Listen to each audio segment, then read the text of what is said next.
Hey, what's going on out there, YouTube? It's SCL0320 representing JVS. So I'm doing my review. This is a live review, so if any guys want to chime in, you definitely can. Make it really short and to the point. I just finished looking at episode 2, which is named C for Preacher Season 1. I'm still on the fence with this show.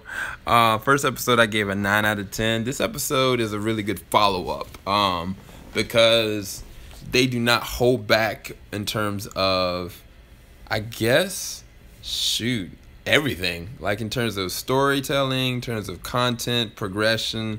It definitely show, I guess, not the obsession but the dedication that Tulip is to really trying to make Jesse's life miserable, or at least try to recruit him, make his life miserable until he joins her, essentially. The girl that plays Tulip, she's a really good actress, man. I actually really enjoyed her since The Misfits and another British show called, is it Love and Hate? She's just a really dynamic actress.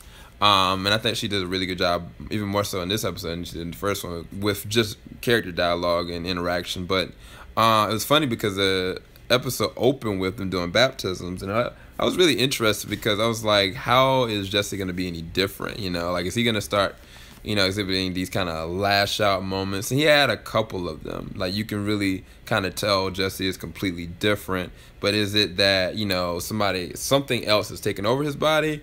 Or is he like kind of a possessed kind of situation? I'm hoping, I'm praying it's not more of a possession kind of thing. It's more like a body snatchers kind of situation, or like, if you ever seen like the game Prey, the first one, not the second one. I'm gonna play the second one, where you gotta get some gulf with powers. I think it's something maybe like that. But one of the things in this one is that Cassidy and Jesse had this really interesting interaction in the church where basically Jesse was kind of telling him, like, look, we're all bad. Like, there's no necessarily good. Like, only through faith that there's any real consequence, and through faith that there's action that can be brought forth from the darkness inside of us. And like, basically, to Cassie's point, he's like, shoot, I was born this way. Like, I'm gonna be this way. There's no hope for me. Like, why would I want to do that? But it's funny because as much as Cassidy doesn't, believe him, he respects him. Like, they respect each other, but they're not afraid to tell each other the truth because Jesse's just crazy. And Cassie's just a vampire. And he told him openly this time, and, he had drank something. It was just, I just heard what was in the drink, and I was like, that man don't need to drink that. He passed out cold for a minute. And that was when those, which I'm going to say they're aliens, man. I thought initially they were government agents, but I think they're legit aliens. But I don't know where they came from, why they knew what's inside of Jesse, what they were trying to do to get it out. Because I was sitting there thinking they were going to cut it out of him. They said they're with like some kind of coffee can or something. I was just like, what the heck is going on? So that's a mystery. But then like this epic fight happens because Cassidy took took Jesse's keys and was about to dip to go out. And he decided to come back, and thankfully he did because they were about to saw him down. And so then, Cassidy like showcased what he's capable of, and it was a really epic fight scene. It was very gory, very dark. It's funny because shows like Walking Dead and shows like, other things like Breaking Bad, like they can't go to these kind of lengths. This is more along the lines of like Supernatural meets Angel, but without any kind of limitations. Like, imagine Angel, the show, without any limitations as far as what is cut and uncut. That is what Preacher is in so many different forms. Again, I haven't read the comics, so I don't know. But the thing I worry about when it comes to Jesse is, like, what is going to be the line that's going to kind of push him over the edge kind of situation.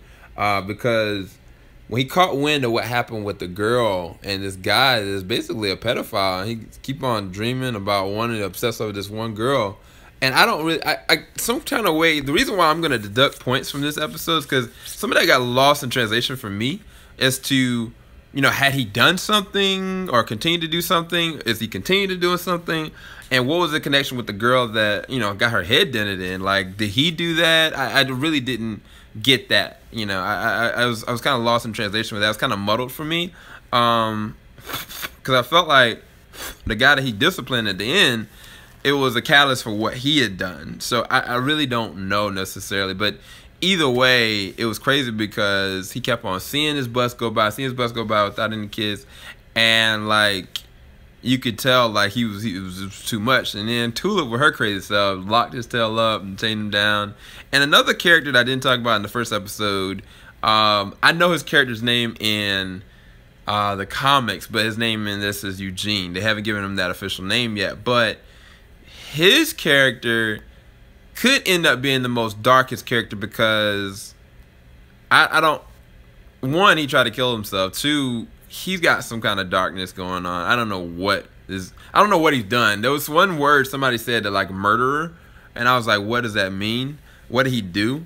So I guess we'll find out a little bit later on, but I don't know, I just don't trust Eugene. I just can't trust Eugene. It's not even got to do with like his face or anything like that. It's just something else off about him.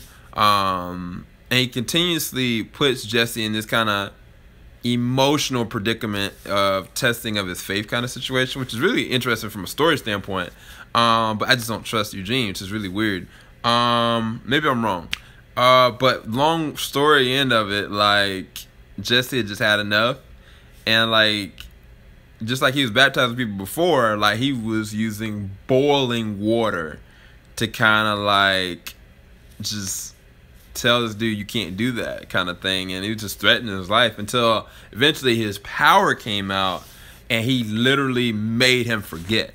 And now he realizes that he can actually do that. What that's gonna mean, I have no idea. What the implications of this is gonna be really interesting. Hopefully you guys have been enjoying these reviews, these live reviews for The Preacher. I know that they're gonna kind of detract some of the subscribers. Some of you guys might lose out on your subscription to me, so if for that whatever reason that happens, definitely notify me and just resubscribe. I think what might help, I think I'm gonna start telling people to go and do that. Just go click on the little bell. I'm not sure where it's at, but click on the little bell and you'll get kind of a notification of when something else comes new. And if you don't see that, if you don't see anything new, then you'll know that you've been kind of unsubscribed. I meant to make a separate video about that, but I'm gonna leave it as is. Anyway, long end of it, I guess episode 8.5 out of 10. It's not as good as the first, but it's still pretty good. This show is actually really crazy. I'm just worried that it's gonna go on this line of like exorcism and like demonic thing versus like more science fiction, more angel kind of feel and flair. But we'll see what happens with it. And shout out to Lulu, request for coming in. Hey Sam, I love Tulu so much. Jesse totally rocks. Also knew I'm going off on topic. What shows would you like to react to this summer? I'm not gonna be going nowhere. John, shout out to you. I already did. But yeah, just to let Lulu know, I'm gonna be reacting to Game of Thrones all this summer. So either way, I gotta go. It's nighttime. I gotta get some sleep. Gotta take a shower. Keep it locked. JVS ain't gonna stop. And I'll try to. Oh yeah, shout out RJ Moss. Shout out to you, bro. If you guys want to, you can definitely go. Well, I don't have anything listed. You can check out another video in reference to the Patreon that we finally have. If you ever want to kind of help spring load some of the stuff that's going on through the channel and through some of the stuff that we're going to be doing, like Comic-Con and other events moving forward. We got invited to PAX. I don't know if we're going to go to Seattle or not. We got to actually go and pre-finance that. And, you know, I work full-time and we do this, but so anything you can do to help, that would be a blessing to us. But either way, more than anything, just continue to give us feedback. Let us know what you like. Let us know what you love. And any kind of recommendations of anything else, just let us know. Keep it locked. JVS ain't gonna stop. Peace, you guys. Have a blessed one.